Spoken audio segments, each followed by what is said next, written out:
आसिफ अली ज़रदारी सैयद आसिम मुनीर के Benton of field marshal जे एज़ाज़ सां नवाज़े छॾियो। ऐवान सदर में थियल तक़रीब में वज़ीर आज़म शहबाज शरीफ, नवाज शरीफ, चइनी सूबनि जा वॾा वज़ीर, गवर्नर्स, वफ़ाक़ी वज़ीर, मुख़्तलिफ़ मुल्कनि जा सफ़ीर ऐं पाकिस्तान जी अस्करी क़यादत जी शिरकत। तक़रीब खे ख़िताब कंदे सदर आसिफ अली ज़रदारी चयो त क़ौम खे पंहिंजी बहादुर फ़ौज ते फ़ख़्रु आहे। अॼोकी तक़रीब बहादुर सपूतनि खे भेटा पेश करण लाइ आहे। आसिम मुनीर फील्ड मार्शल जो एज़ाज़ ॾियण जी मंज़ूरीअ ते मूंखे ॾाढी ख़ुशी थी। वज़ीर आज़म शहबाज शरीफ चयो त असांजी अस्करी क़यादत दुश्मन ख़िलाफ़ बेमिसाल ऐं तारीख़ी कामयाबी माणी। असां पंहिंजे हीरोज़ जी ख़िदमतुनि जो एतिराफ़ कयूं था।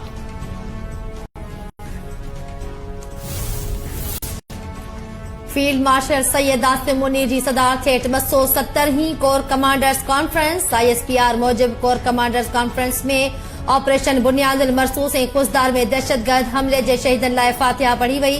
कोर कमांडर्स कॉन्फ्रेंस जो भारतीय हिमायती याफ्ता दहशतगर्द प्रॉक्सीज़ खिलाफ़ समूरा वसीला कुतब आणण जो अज़म। फोरम जो चवण हो त पाकिस्तान खे कमज़ोर करण लाइ प्रॉक्सीज़ जो इस्तेमाल भारत जी आदत रही आहे। पाकिस्तान कंहिं बि सूरत में ॿाहिरीं सरपरस्तीअ में थींदड़ दहशतगर्दी जी इजाज़त न ॾींदो। शहीदनि जो खून रायगान न वेंदो। पाकिस्तानी अवाम जो तहफ़ुज़ हथियारबंद फ़ौज जी पहिरीं तरजीह आहे। ISPR मूजिब फील्ड मार्शल सैयद मुनीर चयो त भारतीय जारी दहशतगर्दी इंतहा पसंदीअ ख़िलाफ़ अवाम जे एतमाद ते पूरो लहण लाइ पुरज़म आहियूं।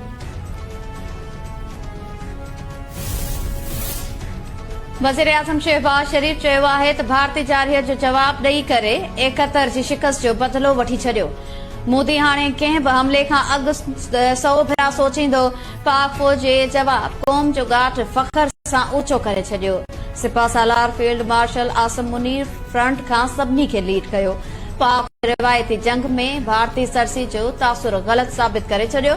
वक़्त अची वियो आहे त पाकिस्तान खे इन इतिहाद ऐं इत्तिफ़ाक़ सां मुआशी तरक़ीअ जो सफ़र तय करणो आहे।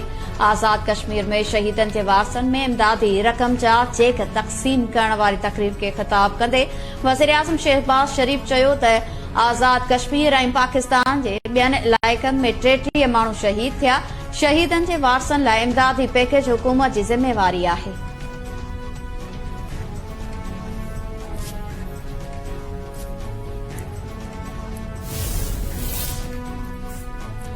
अमेरिका जी वक्ती सफ़ीर नेताली बेकर जी Peoples Party chairman Bilawal Bhutto Zardari सां मुलाक़ात। ॿितरफ़े लाॻापनि खे हथी वठाइण जे हवाले सां ख़्यालनि जी ॾेवट। बिलावल भुट्टो ज़रदारी चयो त जंगबंदीअ में अमेरिकी सदर डोनाल्ड ट्रंप जो किरदार वाखाण जोॻो आहे। पाकिस्तान ख़िते में मसइलनि जे हल लाइ अमेरिका सां गॾु बीठल आहे।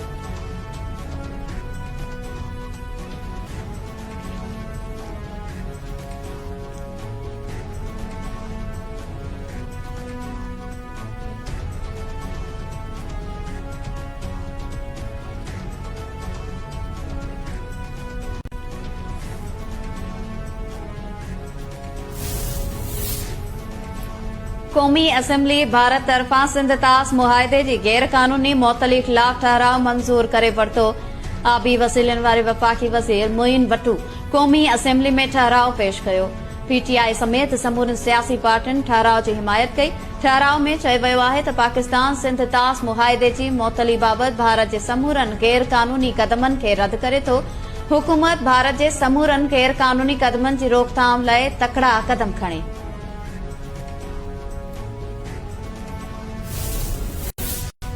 पाकिस्तान में मुक़र्रर भारतीय नाज़िमुल उमूर जी पढ़ई ऑफिस तलबी भारतीय हाई कमीशन जे अहलकार खे नापसंदीदा शख्स करार ॾेई मुल्क छॾण जो हुकुम ॾिनो वियो।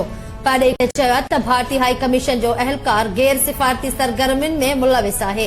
भारतीय नाज़िमुल उमूर खे एहतिजाजी ख़त बि ॾिनो वियो।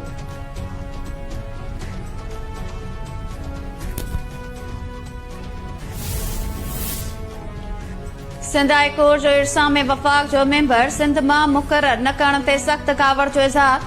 अदालत 3 हफ़्तनि अंदर वफ़ाक़ जो मेंबर सिंध मां मुक़रर करे रिपोर्ट पेश करण जो हुकुम ॾेई छॾियो। अदालत वफ़ाक़ खे पाणीअ जे हवाले सां समूरा फ़ैसिला सूबनि जे गॾियल रज़ामंदी ऐं इत्तिफ़ाक़ सां करण खे यक़ीनी बणाइण जी हिदायत करे छॾी।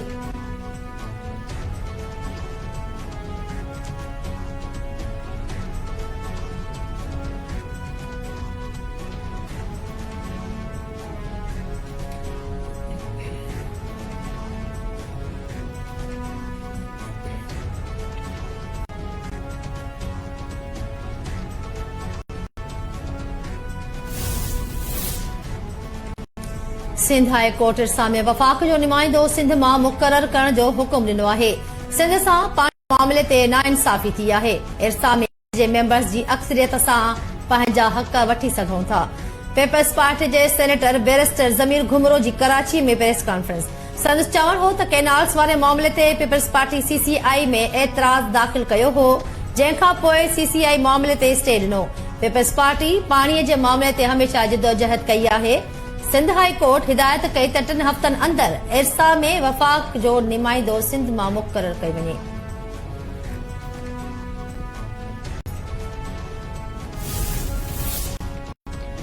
वज़ीर आला पंजाब मरियम नवाज़ चयो आहे त जेको कुझु 9 मई ते थियो ऐं जेको भारत कयो उन में घणो फ़र्क़ु नाहे। जेको सियासी पार्टी 9 मई ते कयो उहो भारत 6 ऐं 7 मई ते कयो। शख़्सियत सां इख़्तिलाफ़ थी सघे थो, पर इन सियासी पार्टी फ़ौजी ठिकाणनि खे निशानो बणायो ऐं दुश्मन बि इहो ई कयो। सरगोदा में शागिर्दनि खे ख़िताब कंदे मरियम नवाज़ चयो त हिकु पार्टी उहो कुझु कयो जेको दुश्मन बि ॾहाकनि ताईं न करे सघियो। जेको मुल्क जो वफ़ादार नाहे उहो कंहिंजो बि वफ़ादार नथो थी सघे।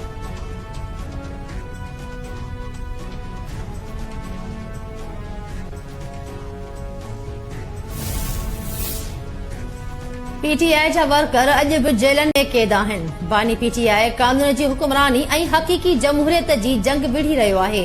असांजे माण्हुनि जे बानी PTI सां मुलाक़ात न कराई वई त IMF जे शर्तनि ते साथ न ॾींदासीं। वज़ीर आला KPK अली अमीन गंडापुर चयो त अदालती हुकुम बावजूद PTI बानी सां मुलाक़ात करणु नथी ॾिनी वञे। अॼु 2 महीननि खां पोइ PTI बानी सां मुलाक़ात थी आहे। मुल्क में हक़ीक़ी जमहूरियत जी ज़रूरत आहे। सिस्टम खे समझ में अची वञणु घुर्जे त हाणे डंडे जे ज़ोर ते सभु कुझु न हलंदो। जेकॾहिं ॻाल्हियूं करणियूं आहिनि त PTI हाज़िर आहे।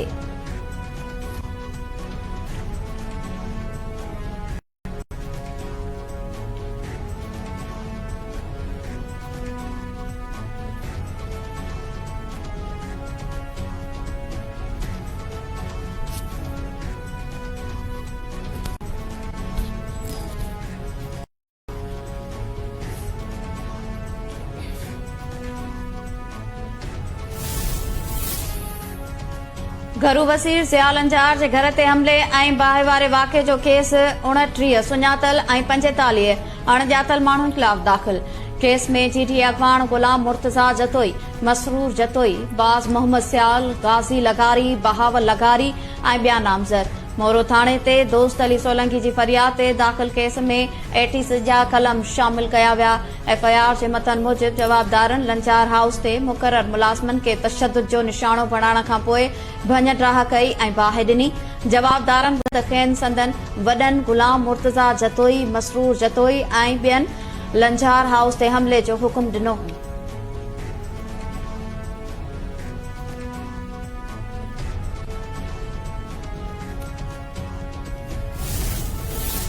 Sindh high court police constables जे भर्तियुनि ख़िलाफ़ स्टे बरक़रार रखी छॾियो। Sindh high court Sukkur bench में ॿुधणी।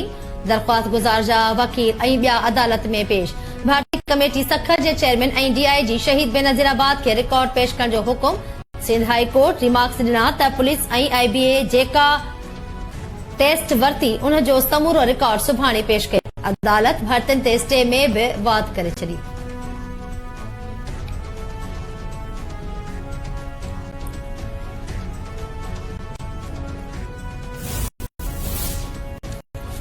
अमेरिकी सदर डोनाल्ड ट्रंप जो व्हाइट हाउस में यूक्रेनी सदर खां पोइ ॾखण अफ्रीकी सां बि ताक़त। अफ्रीकी सदर जो सिरिल रामाफोसा सदर जो गोरनि जी नस्ल कशीअ जे इल्ज़ाम ते अमेरिकी सदर खे क़तरी जांच जो तानो। डोनाल्ड ट्रंप चयो त ॾखण अफ्रीका में गोरनि हारियुनि खे तशद्दुद जो निशानो बणाइण सां गॾु क़तल कयो पियो वञे।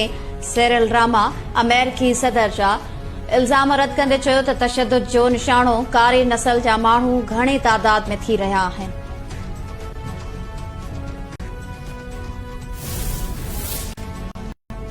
पाकिस्तान सुपर लीग जी एलिमेंट्री में कराची किंग्स जी लाहौर कलंदर्स ख़िलाफ़ बैटिंग जारी। कामयाबींदड़ टीम क्वालिफायर में हाराईंदड़ टीम इस्लामाबाद यूनाइटेड सां मुहाॾो अटकाईंदी। हाराईंदड़ टीम इवेंट खां ॿाहिरि थी वेंदी।